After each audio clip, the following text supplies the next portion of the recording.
Assalamualaikum warahmatullahi wabarakatuh. Perkenalkan, nama saya Dewinta Larasati dengan NIM C0D018067.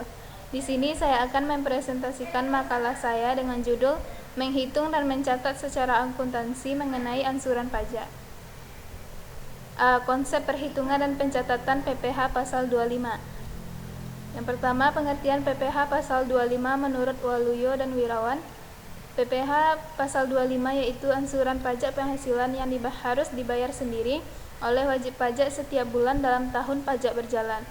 Dapat dipahami bahwa angsuran pajak penghasilan PPh pasal 25 dapat dijadikan kredit pajak terhadap pajak yang terutang atas seluruh penghasilan wajib pajak pada akhir tahun pajak yang dilaporkan dalam surat pemberitahuan tahunan SPT pajak penghasilan. Kedua, cara perhitungan pajak penghasilan PPh pasal 25. Ada dua cara. Yang pertama, pajak penghasilan yang dipotong sesuai pasal 21, yaitu sesuai tarif pasal 17 ayat 1 bagi pemilik NPWP dan tambahan 20% bagi yang tidak memiliki NPWP.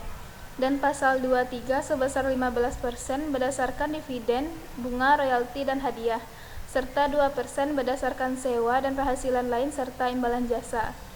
Yang kedua, pajak penghasilan yang dibayar atau terutang di luar negeri yang boleh dikreditkan. B. Mekanisme pengkreditan pajak. Yang pertama, pajak masukan dalam suatu masa pajak dikreditkan dengan pajak keluaran dalam masa pajak yang sama. Yang kedua, bagi pengusaha kena pajak yang belum berproduksi sehingga belum melakukan penyerahan yang terutang pajak. Ketiga, pajak masukan yang dikreditkan tetapi belum dikreditkan dengan pajak keluaran pada masa pajak. Yang keempat, pajak masukan yang dikreditkan harus menggunakan faktur pajak. Yang kelima, apabila suatu masa pajak keluaran lebih besar daripada pajak masukan.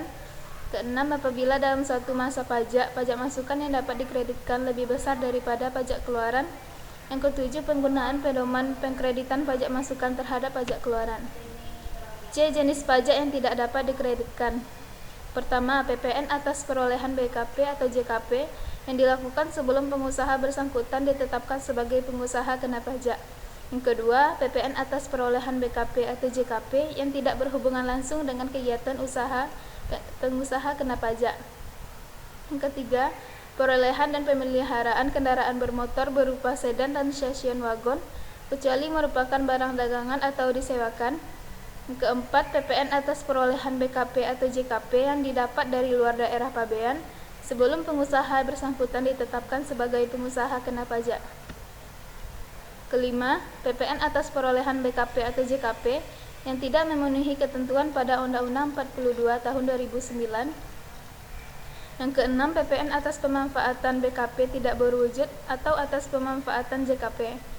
Ketujuh, PPN atas perolehan BKP atau JKP yang pajak masukan ditagih dengan menggunakan penerbitan ketetapan pajak.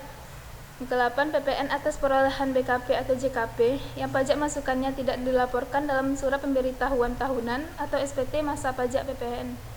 Kesembilan, PPN untuk perolehan BKP yang digunakan sebagai barang modal atau JKP sebelum PKP melakukan kegiatan berproduk. 10. Faktur pajak masukan yang sudah melebihi batas toleransi pengkreditan yakni 3 bulan. Yang ke-11, pajak masukan yang dapat dikreditkan tetapi telah dibebankan sebagai biaya atau tambahan kepada harga perolehan BKP atau JKP tidak boleh dikreditkan sebagai pajak masukan. Kesimpulan, pajak penghasilan pasal 25 yaitu angsuran pajak penghasilan yang harus dibayar sendiri oleh wajib pajak setiap bulan dalam tahun pajak berjalan. Dapat dipahami bahwa angsuran pajak penghasilan PPh pasal 25 dapat dijadikan kredit pajak terhadap pajak yang terutang atas seluruh penghasilan wajib pajak pada akhir tahun pajak yang dilaporkan dalam surat pemberitahuan tahunan atau SPT pajak penghasilan. Adapun mekanisme pengkreditan pajak masukan terhadap pajak keluaran memenuhi ketentuan terkait pajak masukan yang diatur dalam PPh pasal 9 Undang-Undang PPN. Sekian dari makalah yang dapat saya presentasikan. Mohon maaf bila ada salah kata dan pengucapan. Assalamualaikum warahmatullahi wabarakatuh.